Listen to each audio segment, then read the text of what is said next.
Cordelia, have you actually ever heard of tact? Tact is just not saying true stuff. I'll pass.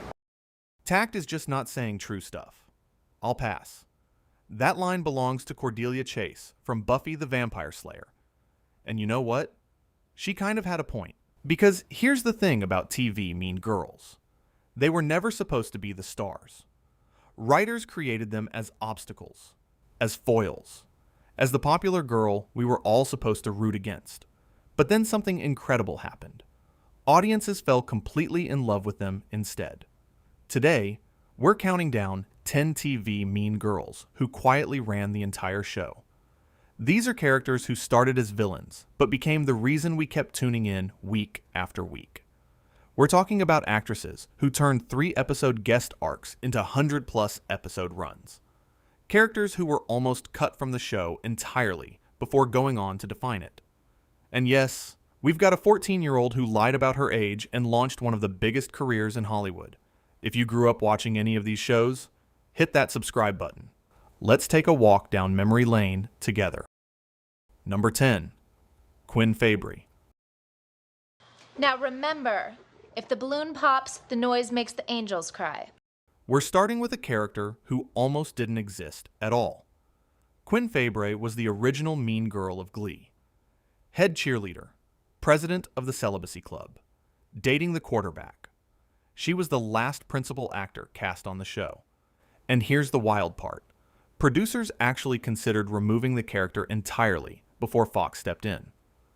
Then, Diana Agron walked into the audition room, and everything changed. The show's casting director said Quinn Fabray basically came together the moment Agron read for it.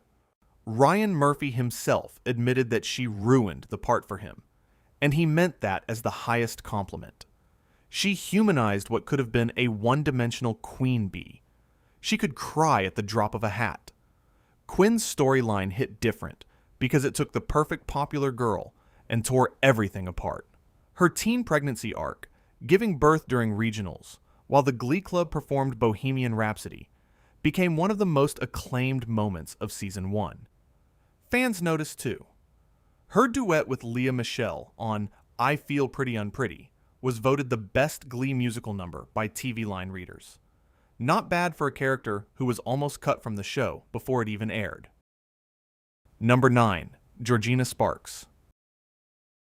She wants you to kiss her too. The fact that you haven't just done it already would be shocking if you weren't, well, you.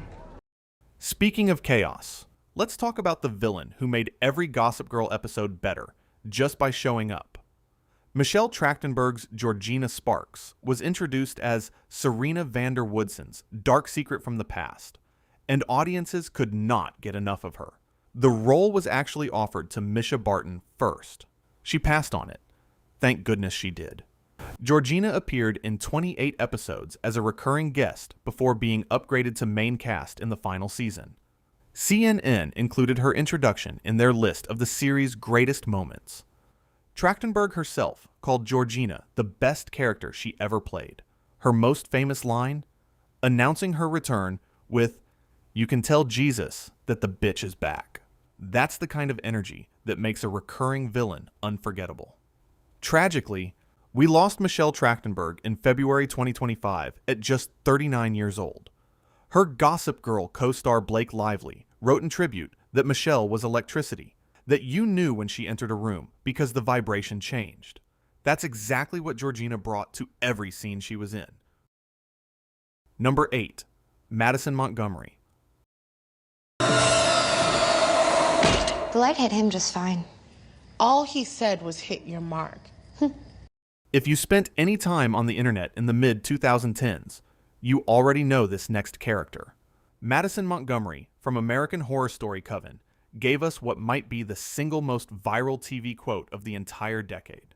After being resurrected from the dead, she confronts Jessica Lange's character and delivers 4 words that immediately took over Tumblr. "Surprise, bitch! I bet you thought you'd seen the last of me." Within the first week, that moment racked up over 243,000 notes on Tumblr. It became one of the most used reaction GIFs in internet history. And when Emma Roberts announced she was returning for American Horror Story Apocalypse 5 years later, She did it by posting that exact quote on Instagram. The Coven premiere drew 5.5 million viewers. That was the most watched episode of the franchise at that time. With repeats included, nearly 8 million people tuned in. The season holds an 85% on Rotten Tomatoes. That's the best reviewed AHS season on the site. But here's the detail that truly cemented Madison as a perfect mean girl satire. When we finally learn what her personal hell looks like, it's being forced to work as a retail cashier. An entire generation felt that in their souls. Roberts herself said that everyone loves watching Madison because they never know what she's going to do next. Will she be nice? Will she be mean? Nobody knows. For Apocalypse, she was actually asked to play the character even bitchier, which she didn't think was possible. 7. Cheryl Blossom.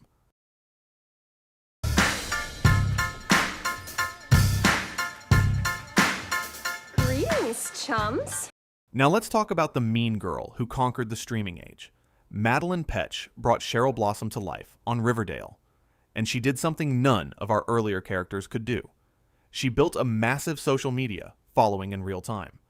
We're talking around 23 million Instagram followers and nearly 7 million YouTube subscribers. Those numbers dwarf most of her character predecessors combined. But what made Cheryl revolutionary wasn't just the follower count.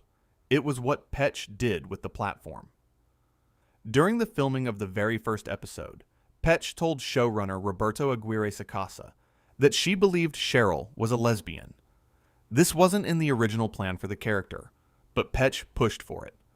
She later told Gay Times that she and the showrunner figured out together that being a lesbian is who Cheryl is as a person. The chony relationship, that's Cheryl with Tony Topaz, became canon in Season 2. Paste magazine eventually called Cheryl the best lesbian representation on TV in their series finale coverage. In Season 6, the show revealed that Cheryl and Tony were magically and canonically soulmates. While Riverdale debuted modestly on the CW, it absolutely exploded on Netflix. After Season 1 hit the streaming platform, the teen audience increased by 400% for the Season 2 premiere. Internationally, the show was actually broadcast as a Netflix original. Season 1 holds an 88% on Rotten Tomatoes, and Cheryl's dialogue, some of the most theatrically overwrought lines in TV history. Fans loved every ridiculous word of it. Number 6. Jackie Burkhart. Oh, that's Bez. He's a foreign exchange student. Who do we exchange for him? This next one involves maybe my favorite casting story of all time. When that 70s show was casting, they required all actors to be at least 18 years old. Mila Kunis showed up to audition at 14. When they asked her age, she told them she would be 18, which was technically true. Just a little misleading about the timeline. Kunis confirmed this herself years later. She told Vanity Fair, and I quote, "There's a rumor going around that I may or may not have lied about my age. I'd like to make it very clear now that I did lie. By the time producers discovered the truth during contract signing, she needed a studio teacher because she was still in school. They didn't care. They loved her too much." Jackie Burkhart started as the vain, materialistic mean girl of the group, completely self-absorbed, obsessed with appearance. Her horrified, "Oh my God," and her exasperated Michael, directed at boyfriend Kelso, became signature catchphrases. But over 8 seasons and all 200 episodes, she evolved into one of the show's warmest characters, while never losing her edge. She once told Donna that she loved her, but she loved herself more. That's Jackie in a nutshell. That 70s show launched multiple massive careers, but when Netflix made the sequel series, That 90s Show in 2023, Kunis reportedly convinced her now husband Ashton Kutcher to return. Her reasoning? They owe their entire careers to this show. So it doesn't matter what the script is. They're doing it. She still voices Meg Griffin on Family Guy, by the way. She's been doing that since 1999. Number 5. Summer Roberts. On a sailboat, leaving nothing but a note for his girlfriend, who cried and cried over him till the 4th of July when she decided she doesn't cry over bitches on boats. Here's the clearest case of a mean girl character expanding way beyond anyone's original plans. When the OC was being developed, Summer Roberts was intended as a minor supporting character. She was only there as a fantasy object for Seth Cohen and a friend for Marissa Cooper. Rachel Bilson actually wanted to audition for Marissa instead, but creator Josh Schwartz kept giving her more to do with each passing episode. The turning point came around the infamous Tijuana episode early in season 1. Schwartz watched a scene between Summer and Seth in a diner and knew immediately, this girl is amazing. Let's make her a series regular. The more they gave her to do, the more she knocked it out of the park. Summer's catchphrase, that drawn-out "you" she used when rejecting Seth in the pilot, and her exasperated Cohen became iconic. The Seth and Summer relationship epitomized the enemies to lovers trope. It became a cultural touchstone. The nerdy guy wins the popular girl. The OC's pilot drew nearly 7.5 million viewers. The most watched episode, which aired as an American Idol lead-out, reached almost 13 million viewers. Season 1 averaged 9.7 million viewers. That made it the highest-rated new drama of that season among adults 18 to 34. Bilson won 3 Teen Choice Awards in 2005 alone: Hottie, TV Actress, and Best On-Screen Chemistry with Adam Brody. And yes, she and Brody dated during the show's run, which explains that electric chemistry. They later split, and Brody eventually married Leighton Meester, connecting the OC and Gossip Girl universes forever. Bilson later co-hosted a rewatch podcast and told Nylon that Josh Schwartz is literally family to her. The show gave her everything, and she's never lost sight of that. Number 4. Blair Waldorf. Who doesn't love a 5-finger discount, especially if one of those fingers is the middle one? Speaking of Leighton Meester, let's talk about the Queen, who eclipsed her show's actual star. Blair Waldorf appeared in every single episode of Gossip Girl, all 121 of them. She became the show's breakout character, completely overshadowing the supposed protagonist, Serena van der Woodsen. New York Magazine described Meester's performance as the most sophisticated on the show. They called Blair a villain you actually want to root for. Here's the casting twist. Meester originally auditioned for Serena, not Blair, but she told producers she could better play Blair instead. Because the show needed Serena blonde and Blair brunette, Meester, who's actually a natural blonde, dyed her hair brown for the role. The fashion impact was staggering. Blair's wardrobe cost roughly $5,000 to $10,000 per episode. Her signature headbands sparked a trend that persists to this day. The designer behind them said sales would skyrocket after episodes aired and stay high for months. The show earned $28.2 million in advertising revenue in its first year alone. And on January 26, 2012, New York City Mayor Michael Bloomberg actually declared Gossip Girl Day. That's how culturally dominant this show became. Meester won the Teen Choice Award for TV Actress in both 2009 and 2010. When the HBO Max reboot premiered in July 2021, viewership of the original's first season spiked 200%. Today, Meester is married to Adam Brody. They got married in February 2014. The couple's home was sadly destroyed in the January 2025 Palisades fire. She currently stars in Good Cop, Bad Cop, and recently joined the Buccaneers for Apple TV+. Number 3. Paris Geller. No. Great. So we've cleared up that mystery. What's next on your fascinating list of talking points? All right. This might be the most extraordinary origin story of any character on this list. Paris Geller from Gilmore Girls literally did not exist until Liza Weil walked into an audition for the wrong role. She was there to audition for Rory Gilmore. She didn't get it. That went to Alexis Bledel. But creator Amy Sherman Palladino was so captivated by Weil that she created Paris Geller specifically for her. Sherman Palladino explained years later that Weil auditioned for Rory and was so weird that she obviously couldn't play the lead. But she was so interesting and funny that when the show got picked up, they knew they had to get her in somehow. So they created Paris. Paris was originally written for a 3-episode guest arc, just to introduce the competitive world of Chilton Academy. Her first appearance was in episode 2. By season 2, she was promoted to series regular. She ended up appearing in 127 of the show's 153 episodes. Fans consistently argue that Paris was more relatable than Rory herself. Multiple publications have called her the true heroine of Gilmore Girls. Her tribulations made her more compelling than the protagonist's effortless successes. Paris had some of television's greatest monologues. Her meltdown about not getting into Harvard, delivered on live television within the show, is legendary. Her observation that people like Rory because she's quiet and says excuse me and looks like little birds help her get dressed in the morning? Iconic. In the 2016 revival, Paris ran a fertility clinic and was going through a divorce. Critics widely considered her storyline to be the best thing about those new episodes. Well went on to play Bonnie Winterbottom across all 6 seasons of How to Get Away with Murder after Gilmore Girls ended. But Paris Geller remains the role that defined her career, a character that wasn't even supposed to exist. Number 2. Kelly Taylor.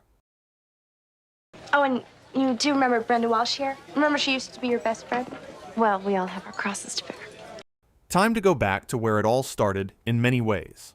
Kelly Taylor is the de facto central character of the entire Beverly Hills 90210 franchise. She appeared in more episodes and series premieres than any other character, all 293 episodes across 10 seasons. Jenny Garth auditioned 5 times for the role and was the first actor cast on the show. The series became a cultural phenomenon after summer 1991 reruns. The middle seasons averaged above an 11% Nielsen rating. The series finale drew over 16.8 million viewers. But Kelly's defining moment came from the show's most famous love triangle.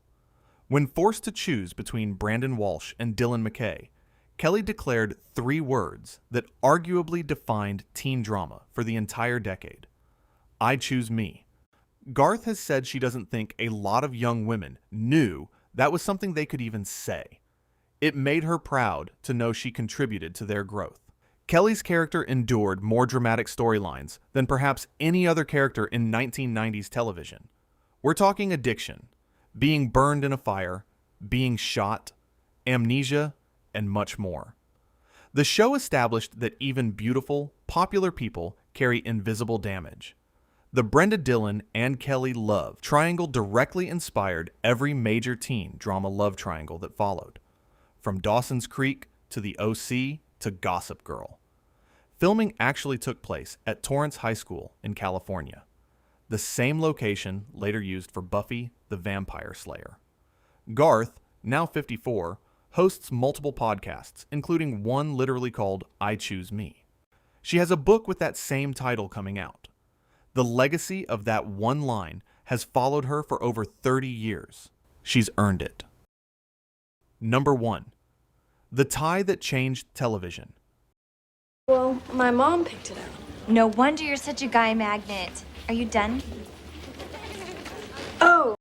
For our number 1 spot, we have to talk about 2 characters, because their journeys represent the full evolution of the TV Mean Girl, from 1997 to 2015. First up, Cordelia Chase. Cordelia from Buffy the Vampire Slayer is widely cited as television's original Mean Girl who received a full redemption arc. Creator Joss Whedon deliberately designed her as a foil to Buffy, the vain, popular cheerleader who represented everything the hero wasn't. Charisma Carpenter originally planned to audition for Buffy herself, but was late and instead read for Cordelia with only 15 minutes to prepare. Sarah Michelle Gellar had actually been offered Cordelia first before being asked to re-audition for the lead. Cordelia appeared in 143 episodes across both Buffy and its spin-off Angel. 55 on Buffy, 88 on Angel. Her character arc is staggering. She started as the shallow queen bee who sacrificed her popular status to date Xander Harris. She lost her entire social circle in the process. Then she moved to LA, co-founded Angel Investigations, and inherited supernatural visions that made her the team's link to higher powers. There's this moment in Buffy where the main character gains telepathic abilities and can hear everyone's inner thoughts, except Cordelia's, because Cordelia thinks and says the exact same thing. She was the most honest character on the show. Her final appearance came in Angel's 100th episode in February 2004. She wakes from a coma, sets Angel back on his path, tells him she loves him, and dies. Her final words were simply, "You're welcome." Keep your paws off my man. Clear? And then there's Santana Lopez. Santana's journey from Glee might be the most dramatic expansion of a TV mean girl in history. In the pilot episode, she had 0 scripted lines. The actress Naya Rivera auditioned using dialogue written for a different character because her own character had nothing to say. She was cast as a recurring background cheerleader, a sidekick in someone else's story. Rivera was underused for much of the first season, but her magnetism was undeniable. Over the 2010 hiatus, she was promoted to series regular. One publication described her as the biggest star on the show with her own cult-like fanbase. Her coming-out storyline changed television. In Season 2, Santana confessed romantic feelings to Brittany. In Season 3, she was publicly outed in a crowded hallway, then came out to her grandmother with a devastating line about loving girls the way she's supposed to feel about boys. Her grandmother rejected her. That episode drew 7.9 million viewers. The cultural significance was enormous. The co-creator of Pose stated that he could never articulate the importance of seeing a black Puerto Rican portraying a queer Afro-Latina on primetime television. Rivera herself confirmed that fan response drove the writers to take the relationship seriously. The Gay Emmys eventually replaced their Best Coming Out Story award with the Santana Lopez Legacy Award for Outstanding Queer Teen Character. That's how much impact this character had. Naya Rivera went missing at Lake Piru, California, on July 8, 2020. She was boating with her 4-year-old son. She used her remaining strength to push her son back onto the boat. Her body was recovered 5 days later, exactly 7 years after co-star Corey Monteith's death. She was 33. The cast gathered at the lake, held hands along the shore, and shouted her name together. Conclusion. So what connects all of these characters across 30 years of television? They were never supposed to matter this much. Paris Geller went from a 3-episode arc to 127 episodes. Summer Roberts went from minor supporting character to the show's most awarded actress. Santana Lopez went from 0 scripted lines to a character so significant that awards are now named after her. Quinn Fabray was almost cut from Glee before Fox intervened. These characters were conceived as obstacles, foils, antagonists, designed to make the protagonist look better by comparison. Instead, they became the reason people tuned in. What unites them isn't their meanness. It's what lay beneath it. Ambition, insecurity, self-protection, loneliness, and an unwillingness to accept the world's terms for how a girl should behave. The mean girl who ran the show isn't just a TV trope. She's a recurring truth about who audiences actually find compelling. Not the girl who has it all, but the one who fights like hell for every piece of it. Thanks for watching. If you enjoyed this trip down memory lane, hit that subscribe button. Let me know in the comments which mean girl was your favorite, or which one I missed that deserves her own video. Until next time.